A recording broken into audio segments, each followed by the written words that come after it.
Nothing like being told you're kind of terrible at your own job.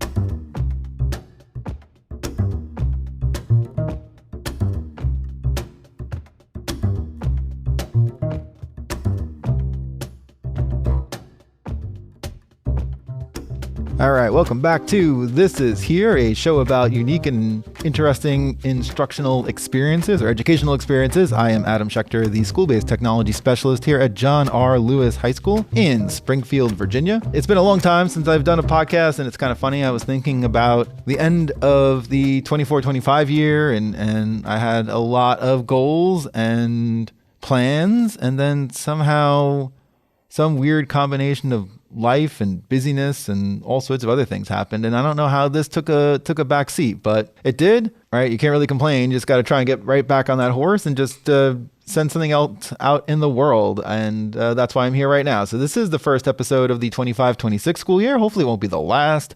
Hopefully there won't be another 4-month gap between episodes. A few things to talk about. I have an interview coming up with Daniela Ortega, who is one of our multilingual learner educators here at Lewis High School. She is an exchange teacher, basically, part of a program from Argentina. So she's here for a little while. We'll let you listen to that experience coming up soon. But yeah, I've got a lot of presentations and things coming up in the near term. I've got VSTE, the Virginia Society for Technology and Education. So that conference is coming up the weekend of December 6th, 7th, 8th, 9th. Yeah, I guess officially the 7th, because that is when I am presenting. So if you happen to be listening to this, either on your way to VSTE or somewhere ahead of it, I hope you enjoy it. I hope you're able to come to my session. It is set for, I believe, 9:45 on Sunday morning. We all know how great a 9:45 session is, the first day of the conference. So one of a few things could happen. Hopefully, since I will be presenting sort of soon in the conference, that people have not been like numbed and just tired of sitting in presentations. That's like hope. The hope is that they will come energized and ready, because my presentation is about a lot of the equipment that I use. So it is kind of keeping up with that storyteller theme that I've been building on the last few years of presentations. So at VSTE a few years ago, it was about podcasting, and then last year was about audio production more generally. And this year I've broadened that approach, and so I have a presentation entitled Tools of the Storyteller. So it's not just audio, though that is a heavy focus. I also start talking about video and some of the video tools that we've been using, particularly here at Lewis High School, and some of the other projects that we've been doing. So what will this presentation be like? It is in a flexible space environment, and the whole point is that I am not going to be talking a lot. At least that's the intent. We'll be having different demos of equipment, so there'll be different tables spread out. So I have to go and lay out how I want my presentation to look, how I want the tables to be set up and the chairs. And so right now the plan is to have, I think it's about 5 or 6 different stations of recording equipment ready for everyone to try out. So at every station, there'll be a little bit of information about what this is. So what is the recording device? What is the camera? What are we using here? The microphones, how to get it, some things that are possible alternatives, and how to use it. And so the hope is that teachers will go around, or educators, attendees, if you will go around to the different stations and try out the equipment, plug it into their computers, like do some recording. I'm going to be providing different prompts, not probably about their VSTE experiences, because it's going to be kind of early in the conference, reflections about the year, maybe about what their hopes are for VSTE this year, maybe practice vlogging, because I'll be bringing the vlogging camera with me. My students like to call it the Instagram camera, because it's actually very perfect for Instagram, and like those sorts of things. So that's the game plan, maybe some editing and all that kind of stuff. So I've been doing a lot of research in affordability and versatility, which is another key part of this presentation. So one of the bits of feedback that I usually get when I start talking about audio gear is like, well, that's great, but we can't afford it. And so I really set out to have different possibilities and types of setups that would lend itself to a lot of different applications. So a lot of bang for the buck, if you will. So like that vlogging camera that I talked about, it's an investment. That would be the Osmo, the Pocket 3. There is a Pocket 4 coming out soon, but we do have the Pocket 3 here at Lewis. There's just so many different applications of that camera. Whether you want to record practice conversations in class for foreign language, you want to do like a news show, you want to have kids start vlogging, you want to have them give their own reflections. You want to do that thing I keep seeing online about, they put a microphone and people shared what they were grateful for. Like, you want to do those sorts of things.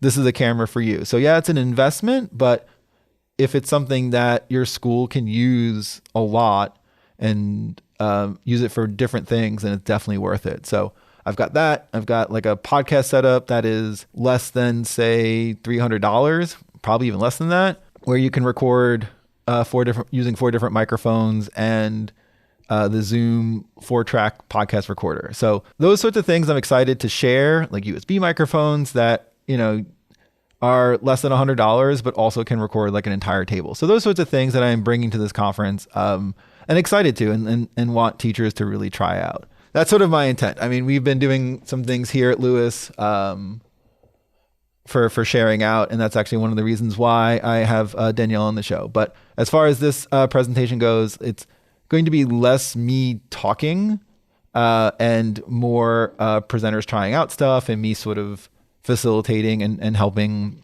people get comfortable, use the equipment or that sort of stuff, play around with it. So incorporate different like UDL aspects. So there'll be like a little bit of instruction on a placard available like next to the equipment on paper. Then also is going to be like a QR code that'll take you to like a tutorial on how to use it. So you're sort of getting that.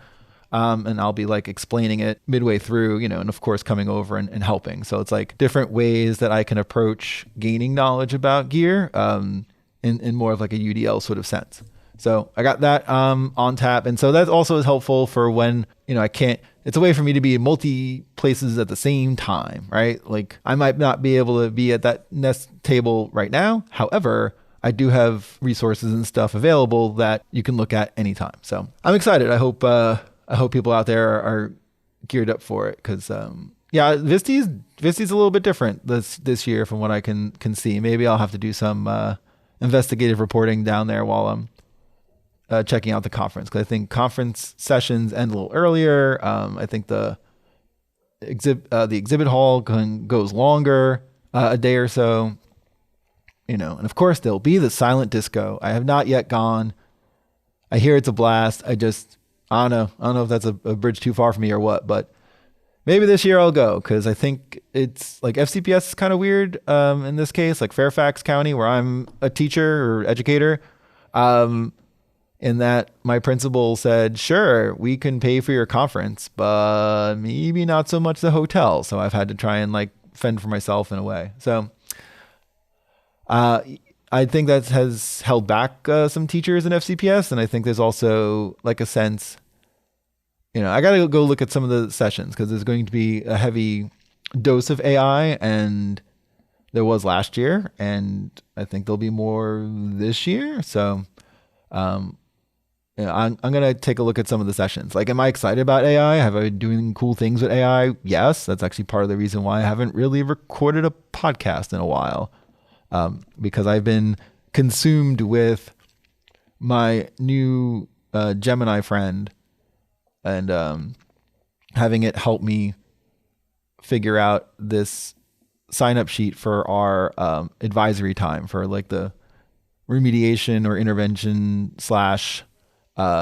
/ enrichment time that we have here at Lewis High School. So that has occupied quite a lot of what I've been doing, and it's within the realm of my job, but maybe not. But I don't know. I'm just so much of a tinker that like I find myself, and I guess with AI, that's really the key thing, right? Is that you start off with sort of an idea, like it'll give you some suggestions, and then it'll help you code things. But in order to really get it great, the specificity and just sort of the vision that you have as someone who is like prompting it, that's really where the power comes from. I'm sure there'll be plenty of that at VSTE this year when I go. So Yes, AI has been a big thing. In Fairfax here, we have Gemini Pro for some people. So I've been using that. At the very least, like the regular Gemini that we have for everyone is like an upgraded version of it. What's nice is that we can do things like input student data and results and that sort of stuff into it, because it's not being used to train the LLMs or anything. You can put real work and get feedback for students. You can put in test results, like all that kind of stuff. So there's a lot of uses for AI within Fairfax County that are opportunities you might not have everywhere because of the way that we're able to put in real information and have it analyze and do what it's going to do. So that's been fun. And same thing with these spreadsheets. We actually did like a session on Gemini Gems. And if you're not familiar with it, I would certainly look into it. I think Gemini Gems has a way of personalizing your AI experience to where you want to use it more, because you just start getting answers back that appeal to you. So if you don't know, in Gemini, you can create what's called a gem. And a gem is like training the AI in how you want to interact with it. And you want to give it like a setting. You want to talk about your role. You want to talk about the AI role. So for example, with a lot of the work I'm doing with like Google Sheets scripting and Google app scripting in general, I made a gem and I said that you are an expert at coding and using Google App Script. Now, of course, it is an expert at all those sorts of things. But I wanted to give it that context, talking about like Excel macros, because I also pull some reports from our system as well. And so I said, you are an expert. You are also a big fan of late 90s and early 2000s professional wrestling. So that is how you will respond. And so once you give Gemini like a personality, and once you give Gemini a personality that is amusing to you, you want to keep prompting it because the answers you get back are just hilarious and a joy. So I love that a lot when it comes to Gemini. Yes. Well, I learned more about AI, I'm sure. So we'll see about VSTE. We'll see how that goes. I did submit this presentation to ISTE, the International Society for Technology and Education, like their conference in Orlando in June. And so I haven't heard yet about that, but not expecting news from ISTE until December. Do I feel like it's a strong proposal? Yeah. But, there are no guarantees. But I did feel like what I put together was pretty persuasive. We'll see how ISTE goes. It's cool. It's cool to be able to go and share my love of using this different kind of recording equipment and just how powerful it can be with students. I just love it. Like even yesterday we had a podcast in French and I didn't understand most of it. I mean, I kind of dabble a little bit in French and so, je ne comprends pas, but it was cool to hear the students. And I know our French teacher was actually really impressed with like the scripts that they put together, but also the way that the students interacted with each other. And so like, I think that's like pretty successful in terms of while they, they're practicing their writing, they're practicing speaking and organizing their thoughts like in a different language. And, thinking about that podcast as a frame, so the students like added like sound effects and things out of the board, and they thought that was just like the coolest thing. So yeah, it's a different experience than just being like, okay, you're just going to go ahead and like write a script and just put it in a document. Like, there's a little more just like talk in front of the class. I think sort of adding the podcast studio to it and having the students like use this equipment that I'm using like right now with these microphones that are set up on the stands and like the whole thing, I think that just adds to that experience. And I think that it makes this sort of learning experience a lot more memorable and meaningful to students, and also builds like different kind of skills. Again, this is all parts of what I'm talking about. While most of my presentation at VSTE will be exploration and less me chatting, I will go a little bit into detail about why I love this so much and sort of my background and what I've been doing here at Lewis, because it's been a fun thing to do. All right, so other things that have happened around here is we had another share fair, and if your school wants to talk to me about running share fairs and what that's like, I would totally be down. We've been conducting share fairs probably I think this is the third one so far. As long as I've been a specialist here at Lewis. And so we did have a professional learning day where we asked teachers to submit, and we said it was very casual. So I said, myself and our instructional coach, we collaborated to put this together on one of our sort of teacher work days. And the part that was very important, at least for our teachers, is like we wanted them to hear from each other and like what has worked in their classroom. And we said it was going to be very casual, a positive environment. We wanted to really open it up for teachers that want to get into presenting to others, but haven't had the right forum to do so. Really attract teachers who are like, I've got something to share too. And I think that's a powerful message. And that, I often tell students, at least in my Lancer Media organization, I often tell them, you don't need to be an expert. You don't need to have a title to be a leader. And I think with teachers, it's sort of the same thing, right? I mean, yeah, we have administrators, we have department chairs, we have, formal leadership titles, but there's nothing wrong with being an instructional leader through example and showing off your skills to others and sort of being a resource for other teachers to relate to. And by and large, that was a very powerful thing. And so what we did, we had a structure where we had our staff meeting at the beginning of the day, and then we went through 3 rotations of choice sessions. So a few weeks before, I basically put out a call for entries, and I think in the end we got about 15. I'd have to go look at it, and they were from a lot of different subjects and content areas. I think one of the feedbacks we got, at least in the future, is to make sure all departments were represented. I think that's great. That kind of stuff it could be a little difficult because it's volunteering, so to ensure that we have at least a volunteer from every department, that's ideal, but might take a little bit of coaxing, maybe finding some of those teachers that have it in them, but convincing them that they want to be part of this. So, we have that part kind of happening. And so each of the sessions was about 40 minutes, hopefully enough time to like share something quick, something relatively self-contained, something where teachers could take something back with them. And it was actionable. Generally, like looking at the feedback from the different sessions, and we had ones on using tools. So we had ones on like using Kahoot and some of the AI features in Kahoot to create questions and items and things. We had one from, I'm trying to think, we had like email organization, which I thought was cool, like using I think the Pear Deck practice a bit and how that works. I think some of the other like thinking strategies and routines, sort of information about what our global classroom project is about. So, or UN sustainability goals. Like we have a program here in Fairfax where we connect with schools in other countries. I'm actually working with our French teacher who is coordinating with a school in Senegal. And you take on one of the UN sustainability goals, whether I think it's like hunger or environmental things. Like I don't have them all in front of me, but there was that session on that. I myself did a session on Schoology, and I, as much as I planned this and planned the session, I will say like some of the feedback on my own session was not as positive as I was like.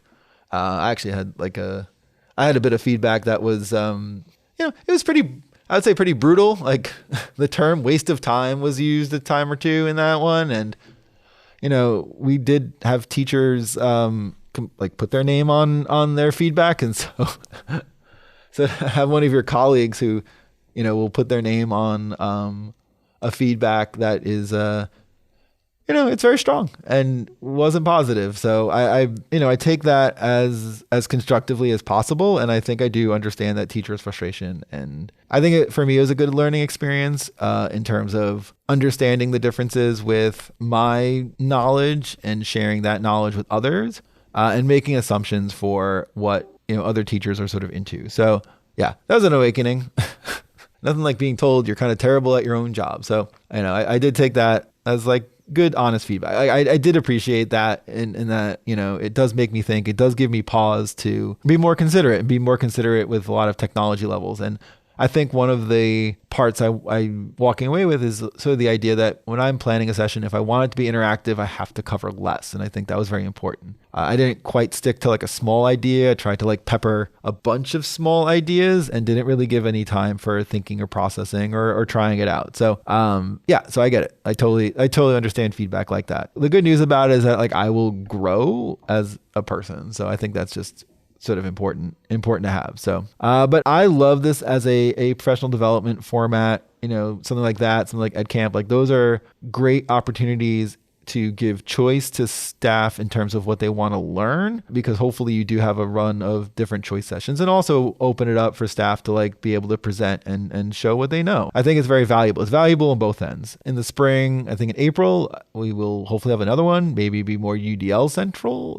centric. Universal design for learning is something that we have, again, kind of thrown out there as an idea and not really done too much with it. Like it's still very much in the planning stage. For now, I do want to get to my interview.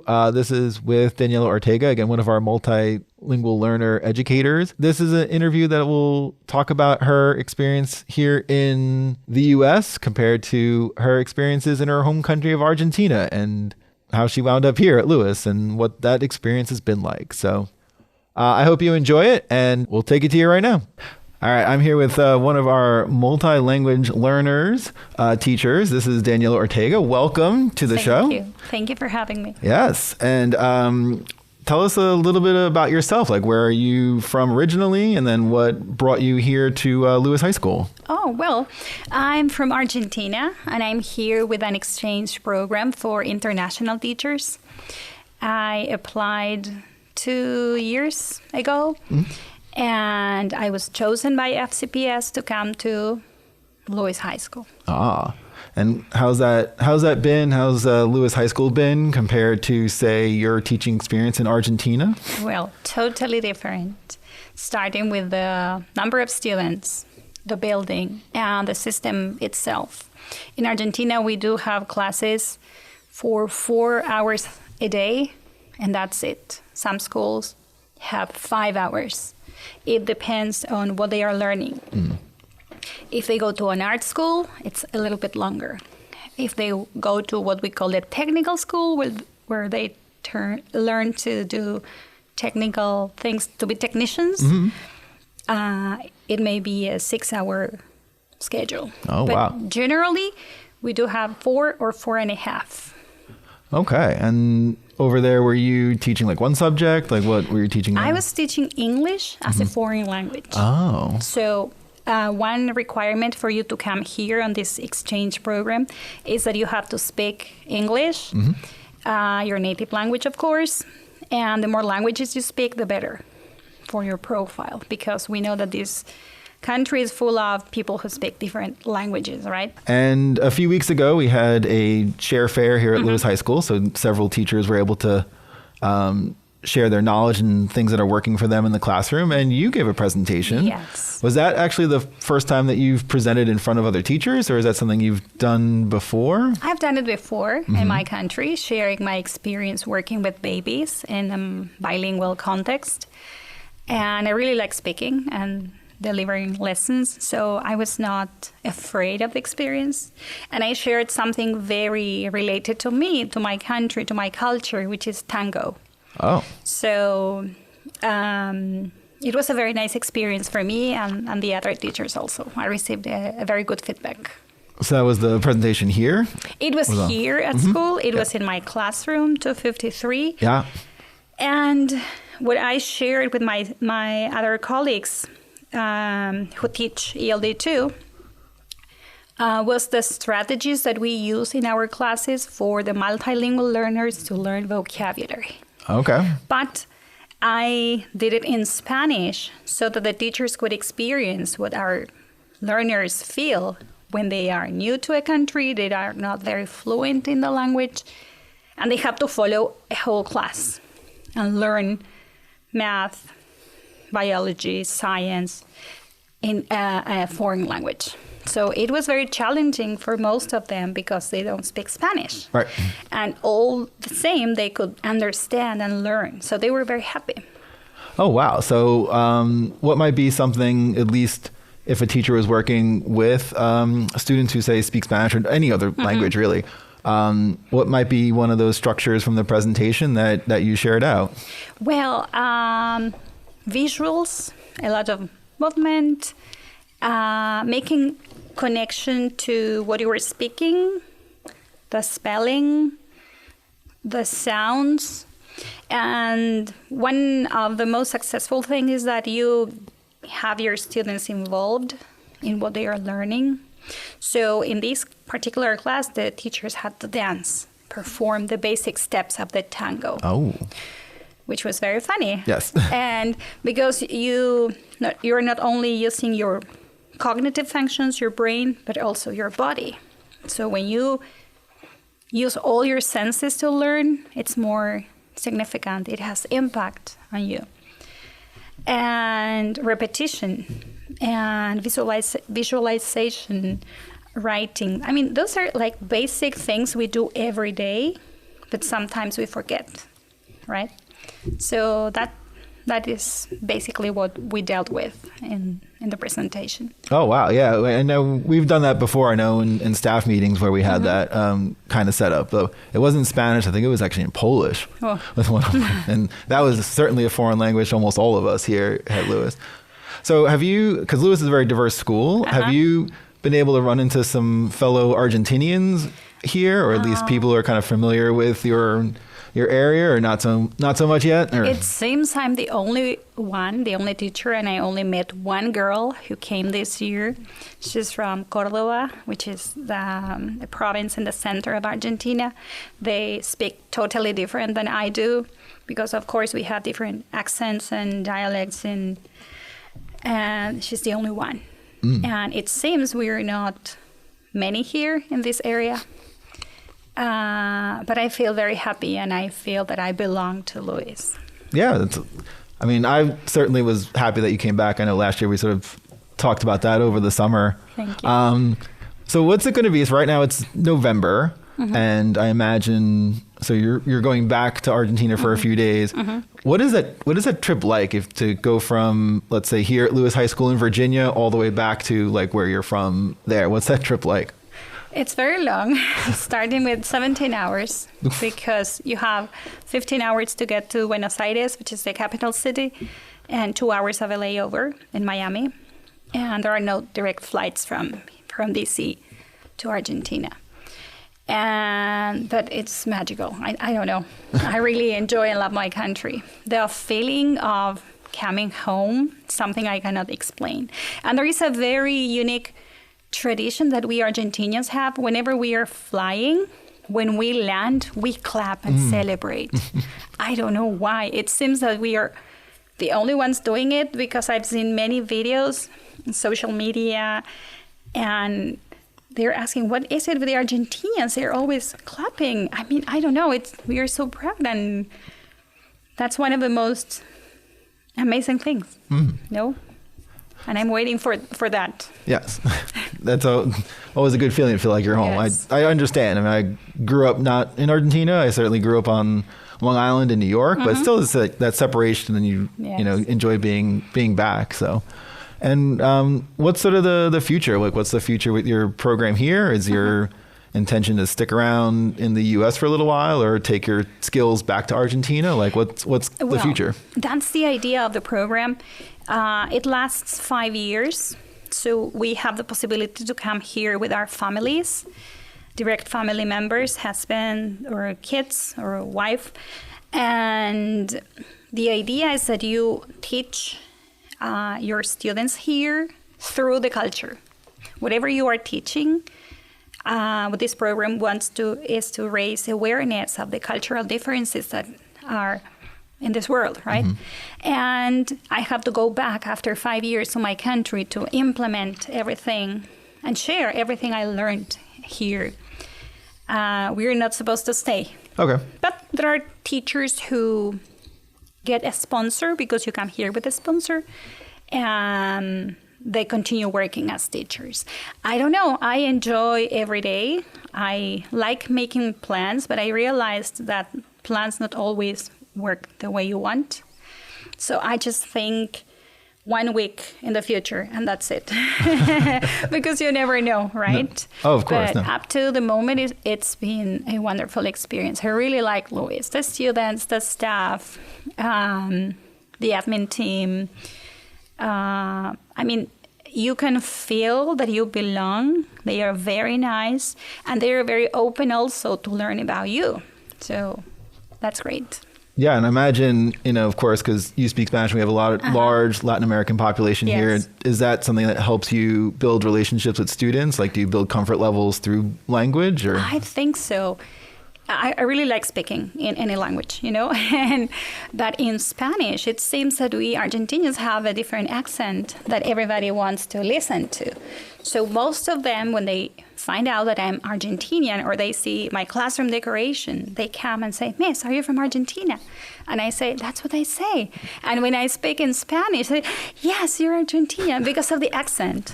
So I think it's a huge plus for me. Mm-hmm. Because, well, we have Messi. Yes. Right? So everybody wants to talk about him or my football team. Yes, for sure. And the accent also is, I didn't know I had an accent until I arrived here because for me, I spoke normal. But then I realized that there is so much diversity in the Spanish-speaking country. You got it, yeah. That I was amazed because I learned from them a lot, Oh, very awesome. All right, I got two last questions because we know we have to kind of wrap it up. So number one, and this is more of a educational one. So what, so far in your experience, are you excited to take back to Argentina when it comes to like American schools and American learning? I really like the structures that you have in classes. I feel that the classes are very long and it took me a while to get used to it because we have only 4 years at school and that's it. But the way you work with people with different cultures, that's something I really like.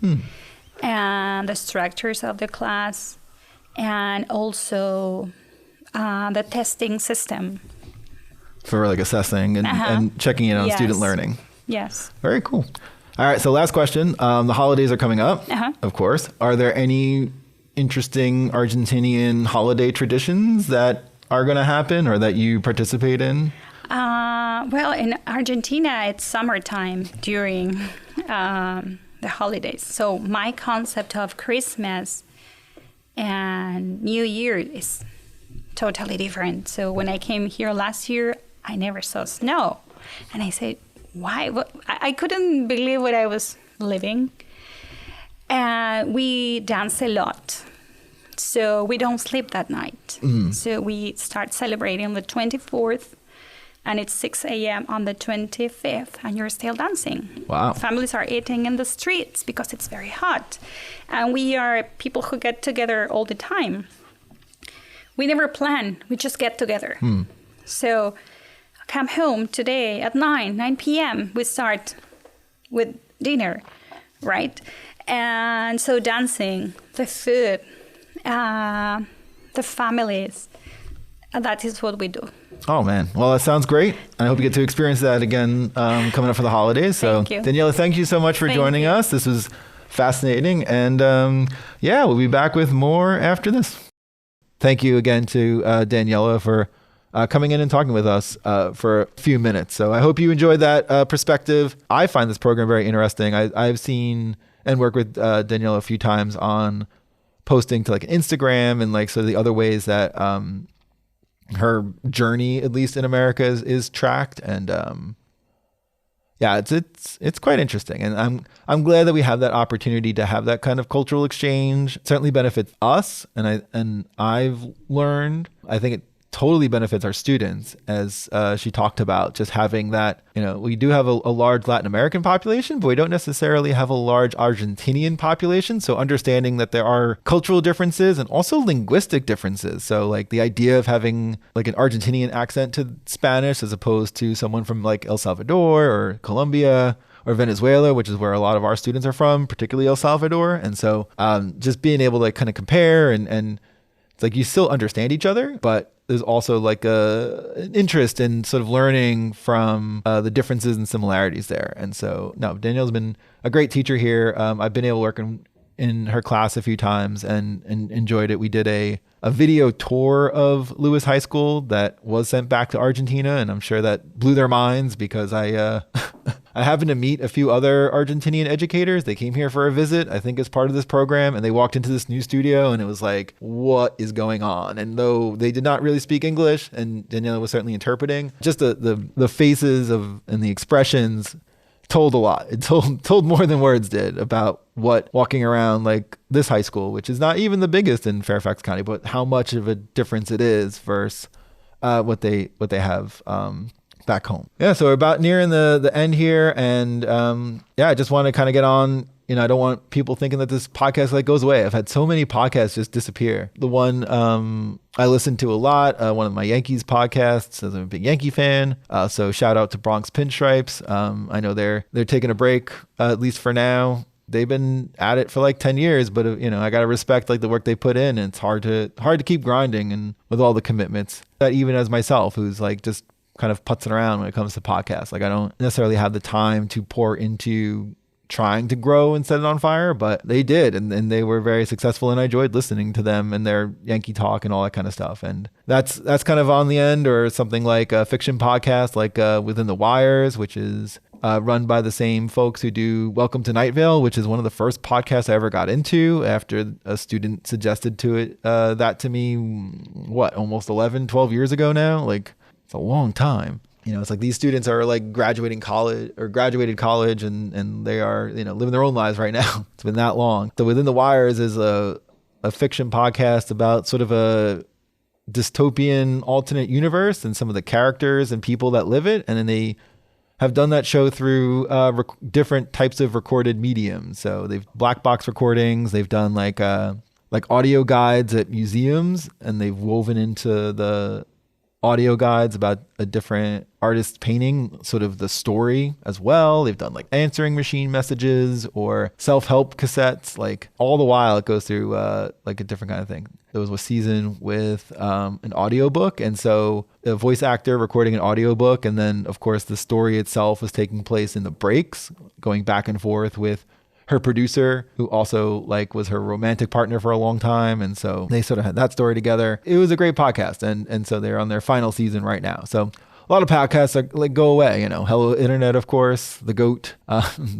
They've been on hiatus for almost 6 years now. So I didn't want to go on a hiatus myself. I certainly want to keep this feed active and hope I have more episodes and interviews to do in the future. But I do appreciate everybody out there who was listening today, whether you're here, whether you're, in France. Bonjour Lily, comment ça va?